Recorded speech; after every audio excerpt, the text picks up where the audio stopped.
예배 가운데 오신 여러분들을 환영하고 축복합니다. 우리 하나님의 말씀을 함께 보겠습니다. 로마서 13장 1절부터 5절까지 말씀입니다.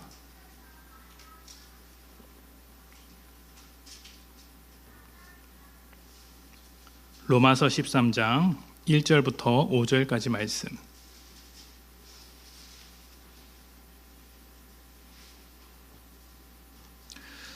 뭐 1절부터 5절까지 말씀을 교독하도록 하겠습니다. 마지막 5절은 다 같이 읽습니다. 1절입니다. 각 사람은 위에 있는 권세들에게 복종하라. 권세는 하나님으로부터 나지 않음이 없나니 모든 권세는 다 하나님께서 정하신 바라. 그러므로 권세를 거스르는 자는 하나님의 명을 거스름이니 거스르는 자들은 심판을 자취하리라. 다스리는 자들은 선한 일에 대하여 두려움이 되지 않고 악한 일에 대하여 되나니 내가 권세를 두려워하지 아니하려느냐. 선을 행하라. 그리하면 그에게 칭찬을 받으리라. 그는 하나님의 사역자가 되어 내게 선을 베푸는 자니라.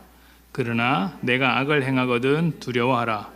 그가 공연히 칼을 가지지 아니하였으니 곧 하나님의 사역자가 되어 악을 행하는 자에게 진노하심을 따라 보응하는 자니라. 그러므로 복종하지 아니할 수 없으니 진노 때문에 할 것이 아니라 양심을 따라 할 것이라. 아멘. 자, 오늘은 로마서의 말씀을 이어가는 중에 13장 말씀을 살펴봅니다. 오늘 말씀은 권력자들에게 복종하라는 지금까지의 맥락에서 볼 때 다소 뜬금없는 이야기가 나옵니다. 아마 여러분들도 이 말씀으로 설교를 많이 들어보셨을 텐데 대부분 교회가 이 말씀을 가지고 은혜를 나눌 때는 교회가 권력자나 정치 세력과의 관계를 이해할 때 자주 인용했던 말씀이었다는 것을 아실 겁니다. 그동안 이제 권력에 대한 복종 이것을 강조하는 듯한 말씀으로 받아들였기 때문에 한국 교회는 이제 큰 소리 내지 않고 이렇게 살아왔죠. 그러다 보니 이제 종종 비판을 받기도 합니다. 특히 우리나라 역사는 근현대사는 아주 역동적인 역사를 갖고 있기 때문에 권력에 대하여 복종하라는 이 말씀이 상당히 불편하게 받아들여지기도 했습니다. 그래서 지금 세대 이전에 한창 정권과 싸우고 민주화를 부르짖던 그 시절에는 교회에 대한 배신감을 가지고 교회를 떠났던 청년들이 꽤 많았다라고도 이야기를 합니다. 그때 이제 논쟁이 되었던 것이 바로 이 말씀이죠. 불법한 권력에도 복종해야 하는가? 이 문제를 가지고 아무리 그래도 그렇지 어떻게 그럴 수 있는가라는 이제 문제가 성도들 사이에 또 교회 안에서 이야기들이 많았습니다. 권력이 잘못하고 있을 때에도 복종해야 하는가? 그래도 악한 일을 하는데 우리가 거기에 따라야 하는가? 안 그래도 현대사회는 개인의 자유를 강조하는 사회이기 때문에 이 복종이라는 말 자체를 기분 좋게 받아들이지 않습니다. 그런데 잘못된 권력에게 복종하라는 것을 받아들이는 사람은 없겠죠. 근데 이 말을 제대로 이해하기 위해선 몇 가지 관점을 가지고 있어야 합니다. 일단 지금 우리의 관점으로 이해해서는 안 된다는 것입니다. 현대의 관점이 아니라 당시 그리스도인의 관점, 특히 로마를 살아가고 있는, 로마가 지배하고 있는 세상 속에서 유대 그리스도인들, 유대인이면서 그리스도인의 관점으로 이 말씀을 받아들일 수 있어야 합니다. 그것이 첫 번째고, 그렇게 말씀을 이해해야 그 나온 내용을 가지고 오늘 우리의 삶에 적용시킬 수 있는 것이죠. 현대인의 문화와 당시 유대 그리스도인의 문화가 엄연히 다릅니다. 그래서 같은 관점을 가지고 바라보게 되면 충돌하는 부분이 상당히 많을 것입니다. 믿는 자로서의 관점과 믿지 않는 자로서의 관점도 다릅니다. 이 말씀을 이해할 때 어떻게 불법한 권력에게, 권세자들에게 복종할 수 있는가를 믿는 자들이 받아들이는 것과 믿지 않는 자들이 받아들이는 것이 다를 수밖에 없는 것이죠. 하나님의 뜻과 신실하심 속에 있는 사람이 그렇지 못한 사람과 같은 관점을 가질 수는 없습니다. 이런 몇 가지 관점을 가지고 말씀을 보면 이 말씀이 정치 세력과 어떤 관계를 맺어야 하는가에 대한 말씀이 아니라는 것을 발견하게 됩니다. 이것도 결국 은혜 위에 만들어가는 삶의 일부분으로서 우리에게 설명되고 있다는 것을 알 수 있습니다. 이제 그 부분을 좀 보도록 할 텐데요. 일단 그 앞에 어떤 말씀이 있었는지 한번 읽어보도록 하겠습니다. 로마서 12장 17절부터 21절입니다. 권력에 대한 이야기가 나오기 이전에 이런 말씀이 있습니다. 17절입니다. 아무에게도 악을 악으로 갚지 말고 모든 사람 앞에서 선한 일을 도모하라. 할 수 있거든 너희로서는 모든 사람과 더불어 화목하라. 내 사랑하는 자들아, 너희가 친히 원수를 갚지 말고 하나님의 진노하심에 맡기라. 기록되었으되 원수 갚는 것이 내게 있으니 내가 갚으리라고 주께서 말씀하시니라. 내 원수가 줄이거든 먹이고 목마르거든 마시게 하라. 그리함으로 내가 숯불을 그 머리에 쌓아 놓으리라. 악에게 지지 말고 선으로 악을 이기라. 아멘. 지난주까지는 우리가 교회 안에서의 말씀, 그리고 개인과 개인 간의 말씀으로서 이 내용을 들여다보았습니다. 오늘은 조금 확장시켜서 권력에 대한 이야기로 이어지고 있는데 13장에서 권력에 대한 이야기를 하기에 앞서서 뼈대가 되는 말씀이 무엇이냐면 21절이에요. 악에게 지지 말고 선으로 악을 이기라. 이 말씀이 이제 뼈대가 되는 말씀입니다. 자, 그런데 그 당시의 로마와 유대인의 관계는 보통 관계가 아니었습니다. 굉장히 불편한 관계였습니다. 클라우디우스 황제 시대에는 유대인들이 사회적으로 혼란을 일으킨다는 명목하에 추방령을 내리기도 했습니다. 그때 이제 정확하진 않지만 대부분의 학자가 그렇다라고 이제 설명하고 있는 건데 혼란을 일으켰던 이유가 예수 그리스도 때문이었습니다. 예수께서 진짜 그리스도냐라는 문제를 가지고 그리스도인과 유대인 사이에 갈등이 있었고 이 갈등이 워낙 심하다 보니 로마 사회에서도 유명했던 것 같습니다. 해소될 기미가 보이지 않자 황제는 그냥 기독교인과 유대인들을 모두 추방시켜 버렸던 것이죠. 지금 이 로마서를 기록할 때는 추방된 유대인들이 돌아왔을 때입니다. 그러니까 황제에 대해서 좋은 감정을 가지고 있을 리는 없습니다. 굉장히 박해하고 핍박했던 사람으로 기억하고 있겠죠. 게다가 유대인 지역에는 반로마 감정이 점점 커지고 있었습니다. 특히 세금 문제에 대한 반발이 굉장히 심했습니다. 세리를 통해 걷어들이는 세금은 유대인들의 극심한 가난을 몰고 왔습니다. 성경에서 세리를 죄인 중에 죄인으로 여기고 상종하지 않는 모습들을 종종 보는데 바로 이 문제 때문이었습니다. 농민을 기준으로 하면 전체 수입의 40%까지 세금으로 떼어가는 경우가 있었습니다. 엄청나죠. 40%면 거의 절반 이상을 떼간다는 것인데 세리는 이 과정에서 부정부패를 저지르는 일로 유명했습니다. 로마에서 정한 세금보다 더 많은 세금을 떼갔던 것이죠. 그러니까 실제로는 40% 이상의 세금으로 사람들이 거의 살 수 없는 지경에 이르렀을 수도 있겠다는 생각이 듭니다. 자, 그리고 종교적으로도 그들의 신앙적으로도 정체성으로도 심각한 문제가 있었는데 로마 황제 중에는 자신을 숭배하라고 말하기 위해서 그 성전에다가 자신의 형상, 우상을 세우려고 시도했던 사람도 있었습니다.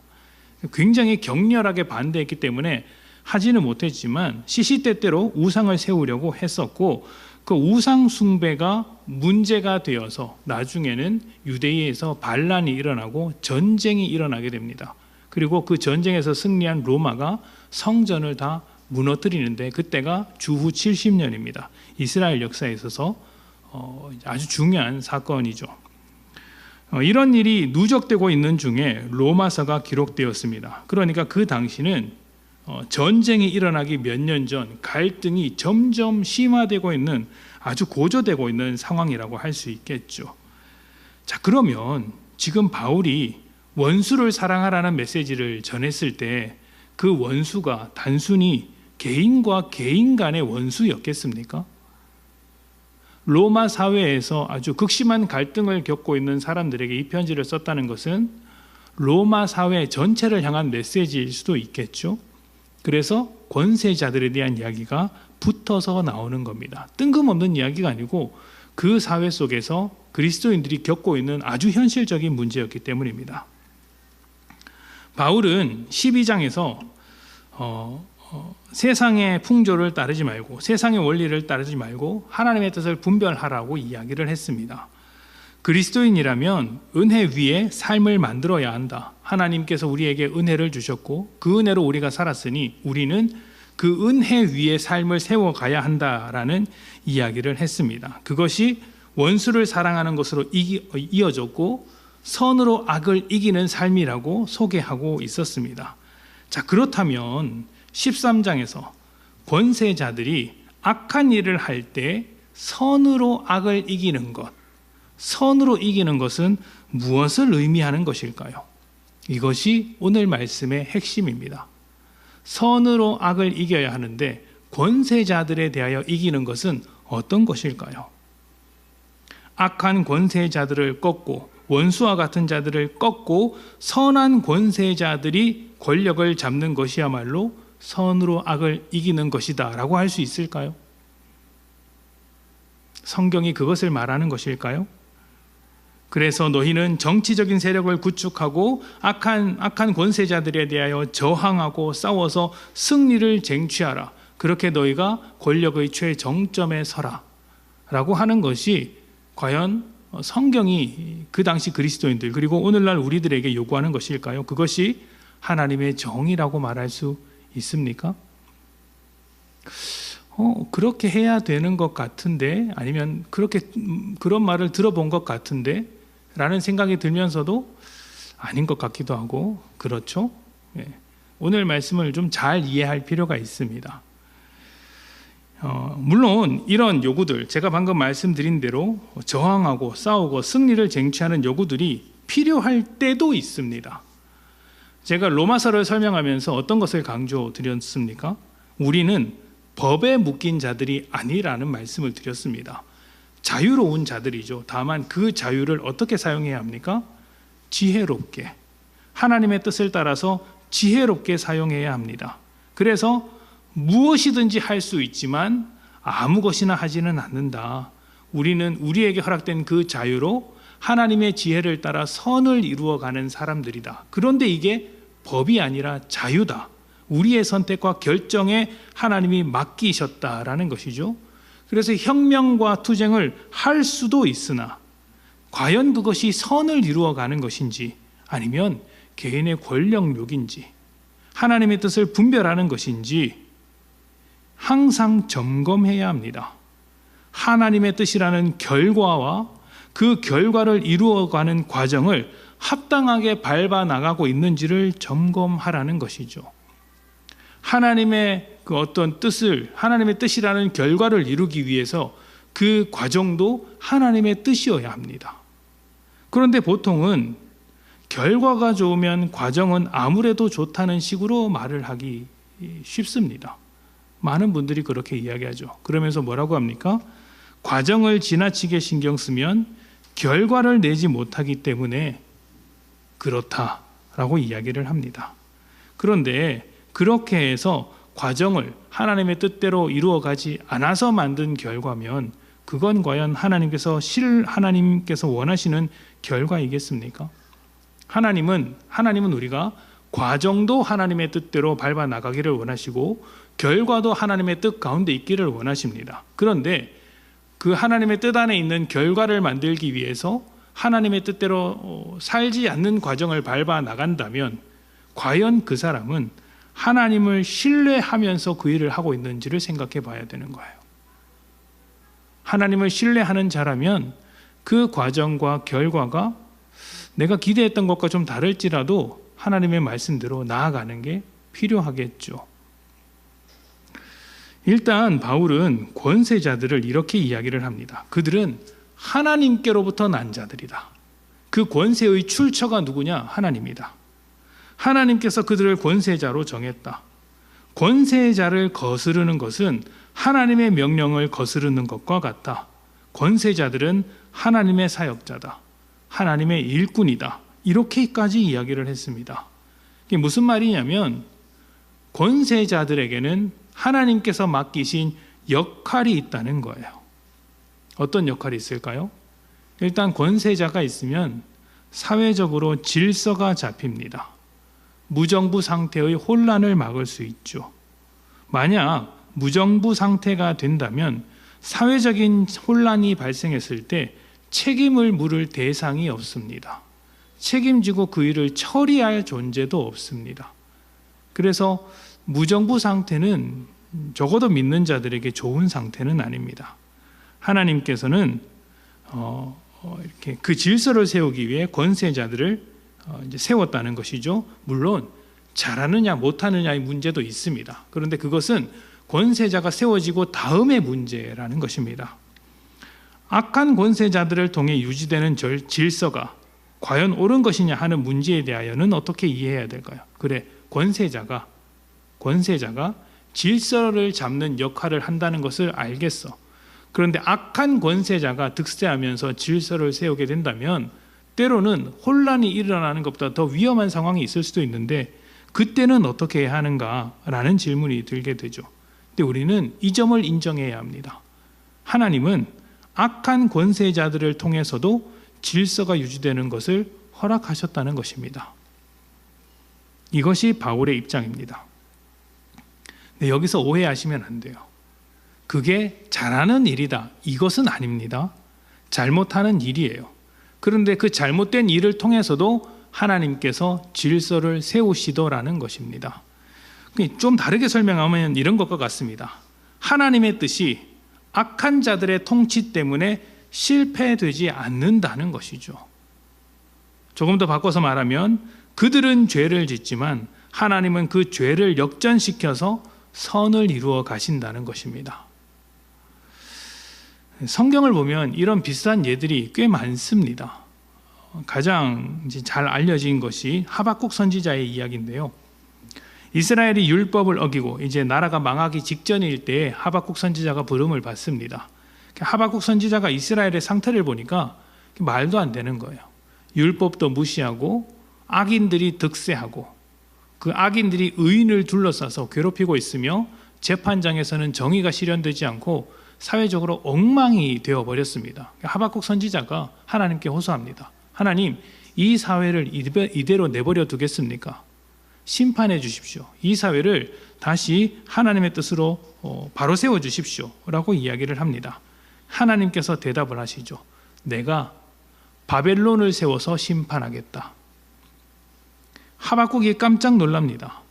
아니, 하나님의 백성을 심판하는데 어떻게 이방 나라를 데리고 와서 심판할 수 있습니까? 의로워야 할 하나님의 백성이 심판을 받아야 한다면 적어도 의로운 하나님의 백성보다 더 의로운 자가 와서 심판을 해야지, 그들의 악을 심판하기 위해서 어떻게 더 악한 자들이 와서 심판을 합니까? 이렇게 묻습니다. 그러자 하나님께서 뭐라고 하시냐면 내가 반드시 그렇게 할 것이다 라고 이야기를 해요. 하박국이 납득할 수 없죠. 그렇게 하나님과 씨름하고 기도하는데 그 결론이 어떻게 되는지 아십니까? 결론이 이렇습니다. 하박국 3장 16절부터 18절인데요. 내가 들었으므로 내 창자가 흔들렸고 그 목소리로 말미암아 내 입술이 떨렸도다. 무리가 우리를 치러 올라오는 환난 날을 내가 기다림으로 썩이는 것이 내 뼈에 들어왔으며 내 몸은 내 처소에서 떨리는도다. 이런 소식들, 그러니까 나라가 멸망하고 악을 통해서 심판하신다는 하나님의 그 계획을 알게 되었을 때 이렇게 고통스럽다는 것입니다. 그런데 이후에 이렇게 이야기를 합니다. 비록 무화과 나무가 무성하지 못하며 포도나무에 열매가 없으며 감람나무에 소출이 없으며 밭에 먹을 것이 없으며 우리의 양이 없으며 외양간에 소가 없을지라도 나는 여호와로 말미암아 즐거워하며 나의 구원의 하나님으로 말미암아 기뻐하리로다. 아멘. 대단히 유명한 말씀이죠. 찬양으로도 있습니다. 그러니까 지금 하박국 선지자의 고백은 이런 것입니다. 내 상식으로는 납득이 안 된다. 어떻게 우리의 잘못을 심판하기 위해 우리보다 더 나쁜 자를 데리고 와서 심판할 수 있는가? 이해할 수 없죠. 그런데 무엇을 신뢰하냐면 자신의 상식과 이해를 뛰어넘는 하나님의 계획과 일하심을 보며 기뻐하는 것입니다. 구원의 하나님, 그 하나님 한 분만으로 나는 만족한다. 지금 내 상황이 어떻습니까? 무화과 나무가 무성하지 못하고 포도나무에 열매가 없고 감람나무에 소출이 없으며 밭에 먹을 것이 없고 우리의 양이 없으며 외양간에 소가 없답니다. 그러니까 이방 나라가 와서 다 뺏어간 거예요. 그런데 무엇을 기대하며 기뻐합니까? 그런 좌절할 만한 상황 속에서도 자신의 일을 실패하지 않으시는 구원의 하나님을 통해서 기뻐하는 것입니다. 이런 이야기는 예수님의 이야기 속에서도 발견됩니다. 이스라엘이 죄를 짓고 나라가 망했습니다. 그러니까 하나님의 선택된 백성, 하나님 나라가 멸망했죠. 그러면 하나님의 계획도 실패한 것처럼 보입니다. 그런데 예수님께서 오셔서 십자가에 달리사 하나님 나라를 세우십니다. 게다가 예수님께서 달리신 그 십자가는 당시의 실패의 대명사였습니다. 아무도 그곳에서 나라를 세울 수 있을 것이라고는 말하지 않아요. 정치적으로 실패한 자들이 달려 죽는 자리가 십자가인데 실패한 그 자리에서 어떻게 나라를 세우겠습니까? 놀랍게도 예수님께서 부활하시고 하나님 나라를 세우시죠. 지금 무엇을 이야기하고 있습니까? 죄가 하나님의 뜻을 막지 못한다는 것입니다. 죄인들이 통치하고 권세를 잡아도 결국에는 역사의 방향을 이끌어가는 분이 하나님이시다. 하나님께서 자신의 계획과 뜻을 이루어가고 계시다. 그런데 그 하나님이 어떤 하나님이세요? 우리가 1장부터 12장까지 11장까지 쭉 이야기했던 바 신실하신 하나님이세요. 실패 없으신 신실하신 하나님, 변함없으신 하나님이시죠. 이러한 관점으로 지금 바라보고 있는 거예요. 이러한 관점으로. 자, 권세자들의 통치에 복종하라는 것도 이러한 관점 안에서 할 수 있는 이야기입니다. 하나님은 여전히 일하고 계시며 지금까지 우리는 로마서의 긴 설명을 통해서 우리의 죄에도 불구하고 은혜로우시며 신실하신 하나님에 대해서 이야기를 했습니다. 하나님은 우리의 죄에도 불구하고 자신의 역할을 포기하신 적이 없죠. 이런 신뢰를 바탕으로 권세자들의 통치에 일단 복종하라는 것입니다. 이런 신뢰를 바탕으로 말도 안 되는 저 통치자들에게 일단 복종하는 것이다. 이것은 권세자들이 시키는 대로 따라가라는 말이 아닙니다. 권세자들이 하라는 대로 하라는 게 아닙니다. 복종하는 그 모습을 통해 선을 이루라는 겁니다. 이 부분이 좀 어렵습니다. 왜냐하면 좀 역설적이기 때문이에요. 따라가되 따라가지 않는 것입니다. 따라가지 않기 때문에 따라가는 것입니다. 여러분의 눈빛을 보니 도대체 무슨 말을 하는지 모르겠다. 빨리 설명을 해라. 마음에 들지 않으면 이 자리를 박차고 나가겠다. 이런 결단이 보이기 때문에 빨리 설명을 하겠습니다. 자, 지금 이 말씀이요. 선으로 악을 이기는 것이라는 말씀의 연장이라는 것을 놓쳐서는 안 됩니다. 자, 여러분, 무엇이 선입니까? 우리가 선으로 악을 이겨야 하잖아요. 무엇이 선입니까? 착하게 사는 게 선입니까? 하나님의 뜻을 따라가는 것이 선입니다. 우리가 지금 로마서에서 계속 강조했던 바에 따르면 은혜 위의 삶을 만들어가는 게 선입니다. 그러면 악은 무엇이죠? 악, 죄는 무엇이죠? 하나님의 뜻을 따르지 않는 것입니다. 그런데 이 두 가지를 여러분 이 대립구도로 이해하면 어렵습니다. 일반적으로 사람들은 선악을 대립구도로 이해합니다. 그러니까 사단과 하나님이 다투고 있는 중이라고 보는 거예요. 일반적인 신화를 한번 보십시오. 그리스 로마 신화를 한번 생각해 보십시오. 거기에 보면요, 신들이 매일 다툽니다. 매일 싸워요. 그래서 이 신이 이기느냐 저 신이 이기느냐에 따라서 이야기가 흘러가게 됩니다. 물론 그 신화에는 선하다고 말할 만한 신이 존재하지는 않습니다. 초등학생들이 하는 이야기를 들어보면 이걸 너무 잘 알 수 있어요. 제 아들이 학교에서 이제 교회 다닌다고 하니까 그 주변에 있는 친구들이 어떤 듣도 보도 못한 이상한 이야기를 이제 해줬나 보더라고요. 그래서 저한테 묻는 겁니다. 예수님이 오신 이유가 하나님과 사단하고 싸우는데 하나님이 불리하니까 예수님이 와서 이긴 거 아니냐, 2대1로 싸워서 이긴 거 아니냐, 이런 이야기를 하는 겁니다. 하나님과 사단이 싸우는데 사단이 이기고 있으니까 예수님이 와서 이제 이겼다. 그래서 이제 예수님을 믿는다. 뭐 이런 식으로 저한테 그런 거 아니냐 이야기하길래 이단 하나 물러가라 하려다가 이제 저도 초등학교 때 그런 이야기를 들은 적이 있었기 때문에 이게 돌고 도는구나 싶었습니다. 그게 뭐냐면 대립구도예요. 사단과 하나님이 대립하고 있다, 다툰다, 이렇게 이해하고 있는 거예요, 일반적으로.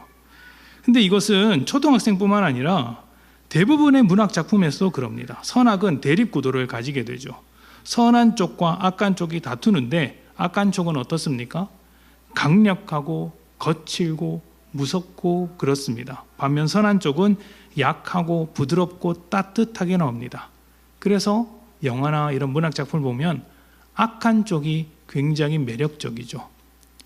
힘이 필요한 세상을 살고 있는데 악한 것이 힘을 가지고 있으니까. 그런데 성경은 선악을 그렇게 보지 않아요.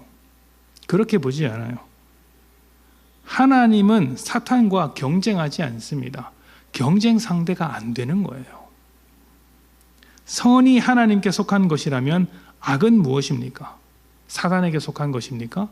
물론 설명은 그렇게 할 수 있지만 그렇게 설명하기만 하면 우리가 대립구도로 보기 때문에 다른 설명도 함께 곁들여야 합니다. 무엇일까요? 선이 하나님께 속한 것이라면 악은 하나님께로부터 멀어진 거예요. 하나님의 부재이며 하나님을 왜곡하는 것이 악입니다. 여기서 사탄의 역할이란 우리가 하나님께로부터 멀어지도록 속이는 자예요. 하나님과 대립해서 다투는 게 아니라 사단은 하나님과 다투지 않습니다. 우리와 다퉈요. 우리를 속이는 것으로 다툽니다. 그래서 아담과 하와에게도 하나님의 말씀을 왜곡했고 예수님을 유혹할 때도 말씀을 왜곡함으로써 계속 유혹했던 것 아닙니까? 사단은 우리를 속이는 자예요. 어떻게 하려고 속입니까? 하나님과의 관계를 자꾸 멀리 떼어놓기 위해서 우리를 속이는 것입니다. 자, 그러면 하나님께로부터 멀어진 것이 죄입니다. 그럼 죄의 삭은 사망이라고 하잖아요. 이것은 또 무슨 말일까요? 죄를 지으면 다 죽어서 벌받아서 죽는다는 이야기일까요? 그런 표현이 있긴 하지만 성경이 말하고자 하는 죄, 그러니까 하나님과 멀어진 인간이라는 존재는 사망이라는 결과에서 벗어날 수 없다는 것을 설명하는 것이 죄의 삭은 사망이다라는 것입니다. 그러니까 하나님이 없으면 우리는 죽음을 이겨낼 수 없고 죽음의 영향력으로부터 벗어날 수 없다는 것이죠. 그 대표적인 것이 무엇이냐면 우리 시대를 지배하고 있는 두 가지, 과학과 철학입니다. 과학과 철학. 하나님 없이 살고자 하는 사람들이 만들어낸 삶에 대한 아주 거대한 설명인데 이 두 가지가 죽음 이상의 것을 만들어내지 못합니다. 먼저 과학을 설명해 볼까요? 과학은 인간의 삶을 진화론적 관점에서 설명하려고 합니다. 그래서 진화론에서 제일 중요한 게 뭡니까? 원숭이가 사람이 되었다, 이런 건 중요한 내용이 아닙니다. 진화론에서 가장 중요한 것은 생존과 번식이 삶을 설명하는 전부라는 거예요. 우리가 왜 이런 삶을 살고 있죠? 생존에 유리하기 때문에. 우리가 왜 이런 삶을 살고 있죠? 번식하기에 유리하기 때문에 이런 삶을 선택하고 있다는 것입니다. 그래서 진화론에는 약육강식과 적자생존이라는 말이 나오는 것입니다. 현대과학에 따르면 인간이라는 존재는 자신을 제외한 다른 모든 것들을 다 죽이고 살아남은 존재예요. 다른 모든 존재와의 경쟁에서 승리해서 이 자리를 차지하고 있는 거예요. 어떻게 승리했습니까? 다 잡아 죽인 거예요. 지금도 우리가 다 잡아 죽이고 있지 않습니까? 배고프면 돼지고기를 먹지 않습니까? 안 먹습니까? 저만 먹는군요. 이게 과학적인 설명에 따르면 뭐죠? 돼지와의 경쟁에서 살아남은 것입니다. 까딱 잘못했으면 잡아먹힐 뻔했어요. 우리는 그렇게 살아남은 존재라는 것입니다. 그래서 늘 경쟁해야 되고 늘 이겨야 되고 늘 다른 사람을 죽일 듯이 잡아먹으려고 할 수밖에 없다는 게 과학의 결론이에요. 제가 그 EBS에서 이 진화론에 대한 인간의 존재에 대한 설명을 과학적으로 풀어낸 그 다큐멘터리를 보다가 끝이 굉장히 희미하게 끝나는 것을 보면서 좀 웃겼어요. 왜냐하면 지금 제가 했던 이야기를 그 EBS 다큐멘터리로 하는데 자기들도 다른 모든 존재를 죽이면서 우리가 존재하고 있다는 사실을 설명하기가 민망한 거예요. 그러니까 쭉 설명해 놓고는 그렇기 때문에 우리는 인간의 삶을 잘 고민해 봐야 한다 이러면서 끝내는 거예요. 그러면서 제가 뭐라고 생각했냐면 저게 뭐야? 비싼 돈 주고 다큐멘터리를 만들었더니 저런 결론을 만드나? 이런 생각을 했었습니다. 근데 그게 과학의 한계예요. 우리는 다른 존재를 죽여서 살아남은 존재라고 인정할 수밖에 없다는 게 과학의 입장이에요. 과학이 지배하는 세상일수록 뭐가 없습니까? 사랑이 없어요. 철학은 어떨까요? 철학은 실존주의라는 철학이 있습니다. 실존주의는 개인의 자유와 책임을 강조하는 철학입니다. 그러니까 개인이 중요해요. 개인의 무엇이 중요하냐면 내가 내 삶을 어떻게 결정하는지가 중요합니다. 다른 사람이 결정해 주는 삶을 살지 말고 내가 결정하는 삶, 하나님이 결정해 주시는 삶을 살지 말고 내가 결정하는 삶을 살아야 합니다. 그래서 가끔씩 이제 외국의 영화나 어떤 그런 것들을 보면 좀 이상한 말을 들을 때가 있습니다. 분명히 내가 잘못하고 있는데 실수했는데 괜찮아, 나는 내가 이걸 원했으니까 나는 괜찮아, 나는 행복해 이렇게 말하는 사람들이 있죠. 되도 않는 말인데 그런 이야기를 하고 있습니다. 이게 실존주의의 영향이에요. 내가 그렇게 생각하기 때문에 그게 옳은 것이다 라는 것이죠. 이게 뭐 괜찮아 보이는 말 같아 보이지만 굉장히 위험한 말입니다. 모든 것을 내가 생각하는 대로 결정하면 어떻게 됩니까? 자기에게 유리한 대로만 결정을 합니다. 보편적인 진리, 보편적인 가치 이런 것들을 다 부정하죠. 왜냐하면 나는 그렇게 생각하지 않기 때문이죠. 그러면 믿고 싶은 대로 믿는 겁니다. 심각한 거예요. 과학이라는 것은 삶의 의미를 경쟁에서부터 찾습니다. 철학은 스스로 만들어내야 한다고 이야기를 합니다. 사실 이 철학이라는 것이 최근에는 과학의 기반 위에 세워진 것들이 많기 때문에 과학을 넘어서지 못해요. 과학 안에 철학이 있다고 봐도 무방한 것 같습니다.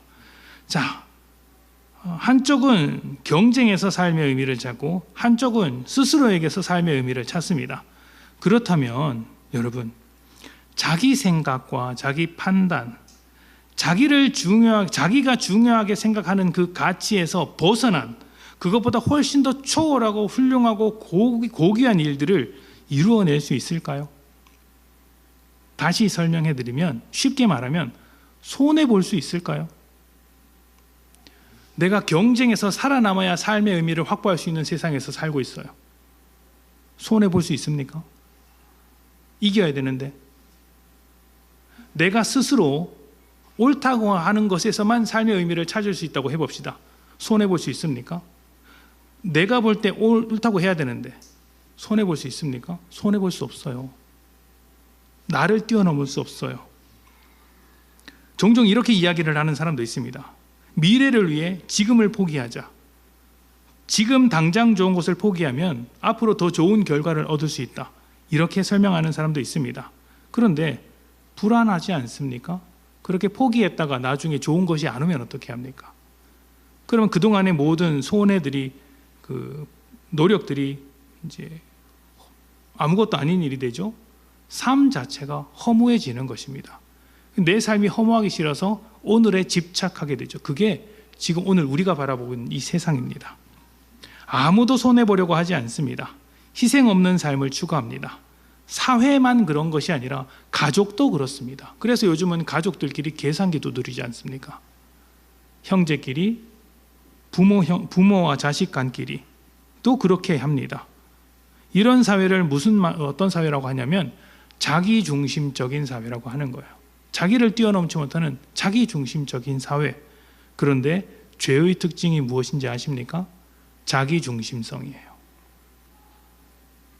하나님 없이 만들어가는 자기중심적인 삶이 만들어낼 수 있는 결과란 허무한 것밖에 없어요. 그 허무함을 표현하는 단어가 바로 죽음이에요. 하나님 없는 죄의 삶을 살아가는 결과가 무엇이냐? 죽음이다. 하나님과 멀어진 인간의 상태가 어떠냐? 허무하다. 남는 것이 없다. 진리가 없다. 이것이 죄의 결과는 죽음이다. 사망이다라는 말입니다. 우리가 악한 자의 활동을 어떻게 이해해야 할까요? 하나님 없이 삶을 선택하고 있는 것으로 이해해야 합니다. 하나님 없이 선택하는 삶의 한계점이 그 권세자들의 활동인 거예요. 이런 것을 저는 환자라고 말을 하기도 합니다. 환자. 하나님이 있어야 하는데 하나님이 없는 환자인 거예요. 병든 거예요. 근데 병은 의사가 고쳐야 되죠. 근데 의사가 고치는 게 아니라 환자가 자기 병을 고치려고 하는 거예요. 그럼 어떻게 됩니까? 이상한 치료를 하는데 그 이상한 치료가 다 자기 살려고 하는 행동이잖아요. 자기 살려고 이것저것을 시도해 봅니다.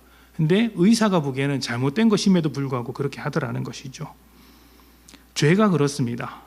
나쁘기 때문에 죄를 짓는 게 아니라 좋아지려고 죄를 지어요. 나는 하나님 없이 잘해보려고 하는데 그게 잘 안 되는 겁니다. 근데 하나님 없이 해보려고 하는 게 죄입니다. 뭐만 남습니까? 죽음만 남아요. 허무하죠.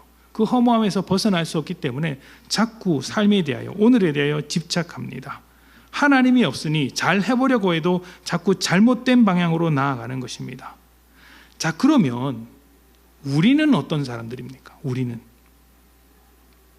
하나님 없이 삶을 만들어가는 자들과 다르게 우리는 하나님과 함께 삶을 만들어가는 자들입니다. 그래서 권력자에게 복종하라는 이야기가 가능한 것입니다.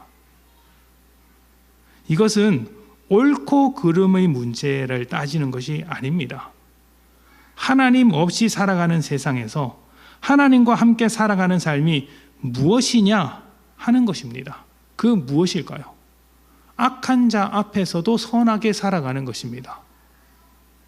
선으로 악을 이기는 것이죠. 원수된 자에게도 사랑을 베푸는 것입니다.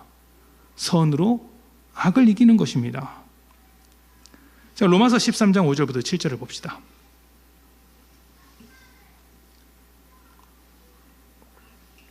그러므로 복종하지 아니할 수 없으니 진노 때문에 할 것이 아니라 양심을 따라 할 것이라. 너희가 조세를 바치는 것도, 세금 문제가 나오죠. 심각한 문제였기 때문입니다. 조세를 바치는 것도 이로 말미암음이라. 그들이 하나님의 일꾼이 되어 바로 이 일에 항상 힘쓰느니라. 모든 자에게 줄 것을 주되 조세를 받을 자에게 조세를 바치고 관세를 받을 자에게 관세를 바치고 두려워할 자를 두려워하며 존경할 자를 존경하라. 아멘. 세금 문제로 심각한 갈등을 빚고 있다는 이야기를 제가 앞에서 했습니다. 세금을 낸다는 것은 안 그래도 꼴보기 싫은 저 로마 정부를 인정해야 한다는 말인데 유대인들 입장에서는 이거 죽어도 싫은 거예요. 그런데 바울은 뭐라고 합니까? 내라. 줄 것을 다 줘라. 그리고 이어지는 말씀이 8절부터 10절이에요. 피차 사랑의 빚 외에는 아무에게든지 아무 빚도 지지 말라. 남을 사랑하는 자는 율법을 다 이루었느니라. 간음하지 말라, 살인하지 말라, 도둑질하지 말라, 탐내지 말라 한 것과 그 외에 다른 계명이 있을지라도 내 이웃을 내 자신과 같이 사랑하라 하신 그 말씀 가운데 다 들었느니라. 사랑은 이웃에게 악을 행하지 아니하나니 그러므로 사랑은 율법의 완성이니라. 아멘. 세금을 내지 않으면 어떻게 됩니까? 빚이 됩니다. 여러분, 안전운전을 하십니까? 딱지 떼십니까? 떼시죠? 저도 몇 번 뗐습니다. 딱지 떼면 어떻게 되죠? 이사를 해도 고지서가 날아옵니다. 아, 지독하죠. 야, 이 나라에서 좀 봐줬으면 좋겠는데 절대 안 봐줍니다. 빛이 나를 따라다니죠. 그 내 생활도 그 빛에게 끌려다닙니다. 환장을 노릇입니다. 그래서 빚 갚다가 내 인생 끝난다라는 말이 있을 정도죠. 여러분은 부자가 되시길 바랍니다. 자, 이제서야 아멘이 나오니 이제 속이 상합니다. 자, 바울은 세금을 빚으로 만들지 말고 낼 것이 있다면 내버리라고 이야기합니다. 내버려라. 그 권세자들이 너희에게 과한 세금을 요구하는 것 안다. 근데 그거 내버려라. 대신 우리가 짊어져야 할 진정한 빚이 무엇이라고 이야기합니까? 사랑이라고 이야기를 해요. 무슨 말이냐면 세상이 어떻게 하든지 우리는 하나님 안에서 우리 갈 길을 가자, 이런 말을 하고 있는 거예요. 세상이 지금 우리에 대하여 어떻게 하든지 우리는 우리 갈 길을 가자, 하나님의 뜻을 따라 우리의 옳음을 따라 살자라고 말을 합니다. 원수를 갚도록 요구하는 세상에서 원수를 사랑하는 길로 가는 것입니다. 선으로 악을 이기는 길을 걸어가는 것이죠. 하나님 없이 살라고 요구하는 세상 속에서 불리할지라도 하나님과 함께 살아가자, 하나님과 함께 삶을 만들어가며 선을 이루자 이야기하는 것입니다. 권세자들에게 복종하는 것이 좋은 점도 있지만 분명 잘못된 점도 있습니다. 고칠 부분이 있으면 고쳐야 합니다. 그러나 우리는 이 세대를 본받지 않고 하나님을 본받는 자들입니다. 우리는 세상을 따라 죄의 방법으로 살아가는 자들에게 죄의 방법으로 대하지 않습니다. 선하신 하나님의 방법이 우리가 살아가는 방법입니다. 하나님은 우리에게 대하여 참으셨고 섬기셨으며 종이 되셨습니다. 예수님은 자기를 팔아넘길 유다의 발을 씻기신 분이십니다. 사랑하셨죠. 선생된 내가 너희를 이렇게 사랑했으니 너희도 서로 사랑하라고 말씀하신 것이 예수님이십니다. 베드로가 왜 이러십니까? 라고 했던 것은 그 당시의 상식으로는 해서는 안 되는 행위였기 때문입니다. 그런데 예수님은 그 시대의 원리를 뛰어넘어 사랑을 행하신 것이죠. 그 사랑이 세상이 볼 땐 참 초라합니다. 그래서 십자가에 달리신 예수님을 조롱하듯이 하나님의 방법대로 살아가는 우리를 보면서 세상은 어리석다고 조롱합니다. 바보 같다고 조롱합니다. 자기 밥그릇 못 찾아 먹는다고 조롱합니다. 그러면 그럴 때 어떻게 해야 됩니까? 우리도 우리 밥그릇 찾아 먹을 수 있어 라고 하면서 세상과 똑같아져야 하겠습니까? 세상이 알 수 없는 하나님의 일하심의 소망을 두고 죄가 아닌 하나님의 뜻을 따라 그 자리를 지키는 것입니다. 죄의 삭은 사망이지만 하나님의 은혜와 사랑에는 생명이 있습니다. 이 소망을 가지고 있기 때문에 이러한 맥락 안에서, 이러한 관점 안에서 어떻게 하라고요? 저 원수와 같은 로마의 권세자들에게도 복종하라 이야기하는 것입니다. 로마서 13장 11절부터 14절, 11절을 먼저 봅시다.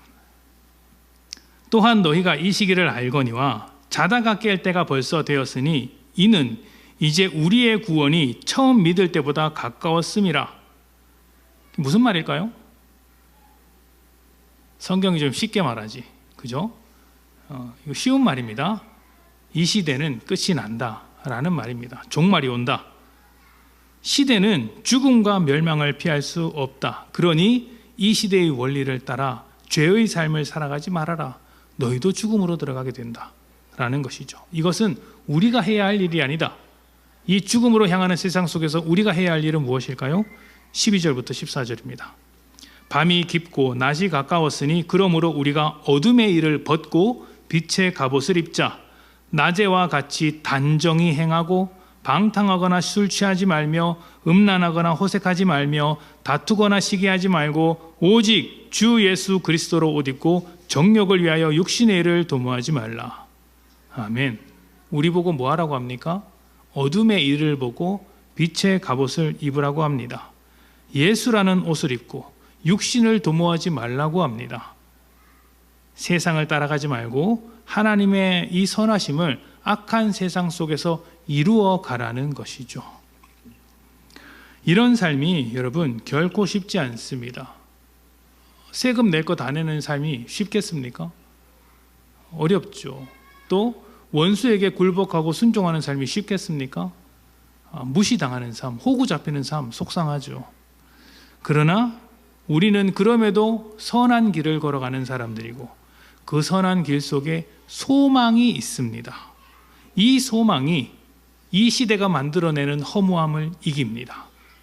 그래서 선으로 하나님을 쫓아가는 삶으로 하나님을 쫓아가지 않는 악한 삶을 이기라 요구하는 것이죠. 하나님은 신실하신 분이고 그 신실하심이 우리에게 은혜 위에 삶을 만들게 했으며 그 삶으로 우리가 이 소망 없는 세상을 살아갈 때 우리가 빛이 되고 우리가 소금이 된다는 것을 지금 바울이 길게 이야기하고 있는 것입니다. 악한 세상에서 여러분 하나님의 뜻을 이루며 살아가십시오. 선으로 악을 이기십시오. 선한 삶으로 악한 삶을 덮는 것입니다. 하나님의 뜻으로 세상의 뜻을 이깁시다. 하나님의 방법으로 세상의 방법을 뛰어넘어야 합니다. 그것이 우리에게 손해처럼 여겨질지라도 우리의 소망은 이 세상이 아니라 하나님께 있으니 하나님 나라를 세우기 위해 이 소망 단단히 붙잡고 하나님의 뜻대로만 살아가는 복된 여러분 되시기를 축복합니다. 아멘.